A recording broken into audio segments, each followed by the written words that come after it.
तुम्हाला तुमच्या computer skills upgrade करायच्या आहे? दिशा कम्प्युटर इन्स्टिट्यूट घेऊन आले आहेत महा डिस्काउंट ऑफर। आता कोणताही कोर्स करा फक्त 1800 रुपयांमध्ये। महाराष्ट्रातील विधान परिषद निवडणुकीला बंडखोरीचं ग्रहण। महायुतीमध्ये 9 जागांवर बंडखोरी। पुणे, रायगड, संभाजीनगर, नाशिकसह यवतमाळ, अमरावती, परभणी, नांदेड आणि जळगावमध्ये बंडखोरीचं सत्र। पुण्यात राष्ट्रवादीमध्ये विधान परिषदेच्या उमेदवारीवरून ड्रामा। राष्ट्रवादीच्या 2 उमेदवारांकडून अर्ज दाखल। विक्रम काकडेंचे अधिकृत उमेदवारी अर्ज तर सुनील टिंगरेंकडून डमी अर्ज दाखल। संभाजीनगरमध्ये शिवसेनेकडून बंडखोरी। सत्तारांच्या मुलाचा अर्ज दाखल तर भाजपकडनं शिंदेंची शिवसेना संपवण्याचं काम सुरू। भाजपनं आमचं मुंडकं तोडलंय। 18 महिन्यात आम्हाला 18 रुपयांचाही निधी नाही। बंडखोरीनंतर शिवसेनेचे अब्दुल सत्तार यांचा संताप। तर आमच्यावर आरोप करण्याआधी सत्तारांनी शिंदेंशी बोलावं, निधी आल्यावरच निधी देणार। सत्तारांच्या आरोपांवर भाजपच्या अतुल सावेंचं उत्तर तर वरिष्ठ नेत्यांना भेटणार। 2 दिवसात चित्र स्पष्ट होईल, सत्तारांचं वक्तव्य। महाविकास आघाडीकडून विधान परिषदेच्या 3 जागांवर अधिकचे उमेदवार। सोलापुरात तिन्ही पक्षांकडून अर्ज दाखल तर नांदेडमधून काँग्रेस आणि ठाकरे सेनेकडून प्रत्येकी 2 अर्ज। सांगलीतनं पवारांचे राष्ट्रवादी आणि काँग्रेसचे 2 उमेदवार रिंगणात। नाशिकमधनं मात्र महाविकास आघाडीचा एकही अर्ज नाही। दोन्ही शिवसेना एकत्र याव्यात। अंबादास दानवेंच्या वक्तव्यानं भुवया उंचावल्या तर आम्ही बाळासाहेब आणि हिंमताचा विचार घेऊन चाललोय। आमची गोडदोड अशीच सुरू राहील। उपमुख्यमंत्री शिंदेंनी अप्रत्यक्ष हा मुद्दा खोडला। अजितदादा असताना विलिनीकरणाच्या चर्चा झाल्या होत्या। दादा पवारांच्या राष्ट्रवादीशी चर्चा करत होते। दादा असताना आणि नसतानाचं विलिनीकरण यामध्ये फरक।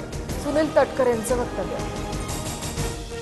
शेतकऱ्यांनी पेरणीची घाई करू नये। मान्सूनपूर्व वादळी पावसावर अवलंबून पेरणी करू नका। मुख्यमंत्री फडणवीसांचं शेतकऱ्यांना आवाहन। लाडकी बहीण योजनेअंतर्गत सुरुवातीला 2,37,00,000 महिलांना लाभ दिल्याचा राज्य सरकारचा दावा। आता मात्र तब्बल 1,25,00,000 महिला अपात्र ठरल्यात। पोर्टलची आकडेवारी देत सुप्रिया सुळेंचा सरकारवर निशाणा। आज 80 लाख लाडक्या बहिणी अपात्र। पुढील वर्षात 50 ते 60 लाख महिला अपात्र ठरतील। जयंत पाटलांचा हा दावा तर 80 लाखांचा आकडा फक्त ई-केवायसीचा नाही, इन्कम टॅक्स ते आरटीओच्या डेटाचा हा दाखला देत आदिती तटकरे यांचं स्पष्टीकरण। नीट पेपरफुटी सूत्रधार पी.व्ही. कुलकर्णीच बीडमधील अनधिकृत बांधकाम जमीनदोस्त। नगरपालिकेच्या नोटिशीनंतर आता कुलकर्णीच्या लोकांकडून स्वतःहून बांधकाम पाडण्यात आलं। नीट पेपर फुटी प्रकरणी फेरपरीक्षा केवळ लेखी स्वरूपातच घेतली जाईल। परीक्षा यंत्रणा आधीच दबावात। परीक्षा डिजिटल स्वरूपात घेण्याची मागणी सुप्रीम कोर्टानं फेटाळली तर 21 जूनला नीटची फेरपरीक्षा होणार आहे। कॉक्रोच जनता पार्टीचे संस्थापक अभिजित दिपके भारतात येणार। 6 जूनला दिल्लीमध्ये आंदोलनाची घोषणा। केंद्रीय शिक्षण मंत्र्यांच्या राजीनाम्याची मागणी तर विद्यार्थ्यांना मोठ्या प्रमाणात आंदोलनात सहभागी होण्याचंही आवाहन।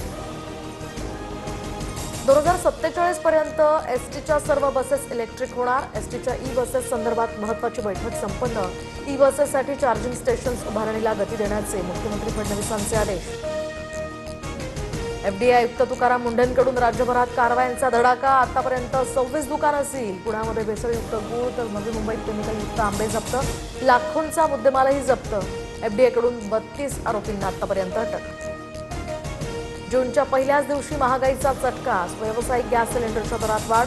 हॉटेलचं जेवण, चहा, नाश्ता, लग्नाचं केटरिंग आता महागण्याची शक्यता। 19 किलो व्यावसायिक सिलेंडर 42 ते 53 रुपयांनी महागला। मुंबईमध्ये व्यावसायिक सिलेंडर आता 3,067 रुपये 50 पैशांना मिळणार। आजपासून हे नवे दर लागू। कच्च्या तेलाच्या किमतींमध्ये 2% वाढ तर कच्च्या तेलाची किंमत प्रति बॅरल आता $93वर। इस्रायलनं लेबनॉनवर केलेल्या हल्ल्यांमुळे किमती वाढल्याचाही अंदाज। अमेरिकेचा इराण वादळी वाऱ्यासह जोरदार पाऊस। बारामतीच्या पश्चिम पट्ट्याला गारपिटीचा फटका। युगेंद्र पवारांकडून बांधावर जात पाहणी तर वादळी वाऱ्यामुळे परभणीमध्ये घरांवरचे पत्रे उडाले। गौडगाव शिवारामध्ये वीज पडल्यामुळे 2 जनावरांचा मृत्यू। शेतकरी हवालदिल। तुम्हाला तुमच्या कम्प्युटर स्किल्स अपग्रेड करायच्या आहे? दिशा कम्प्युटर इन्स्टिट्यूट घेऊन आले आहेत महा डिस्काउंट ऑफर। आता कोणताही कोर्स करा फक्त 1800 रुपयांमध्ये।